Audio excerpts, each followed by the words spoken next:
So just another great day. You know what would be cool if like a here in Malaysia they filmed a 28 years later movie, or maybe not even 28 years later, because Malaysia in the franchise, I think it went unscathed.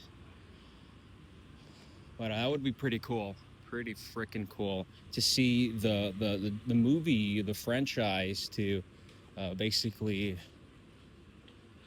take place in other parts of the world. That'd be amazing. And even though a lot of people talk crap about it, and I mean, they did a really good job shooting it on iPhone. Like some scenes, they do look like, what the heck? That's on an iPhone, and some scenes like obviously it's on an iPhone.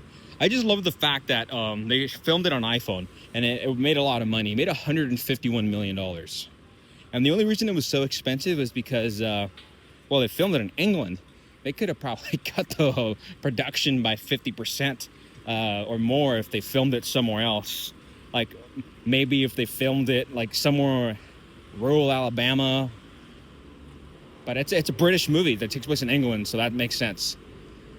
But the film could have probably been filmed on, 10 or 15 million dollars or 20 million if it was filmed somewhere else. But at the same time, well, even if like the studio, like a lot of those scenes were filmed inside of what do you call it? And freaking like an actual studio. They use green screen and whatnot, and the rigs that they used for. But yeah, I love the movie. Sure, it was nowhere near as awesome as 28 Days Later, and 28 Weeks Later was even more entertaining at the beginning. But 28 Weeks Later starts off extremely strong, and it's got a lot of intense moments throughout the movie when the virus breaks out. But the ending of 28 Weeks Later is not the best.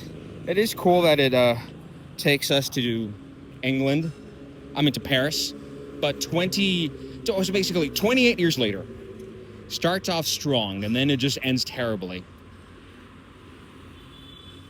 And 28 weeks later starts off strong. Okay, there's some good moments, and then it ends okay.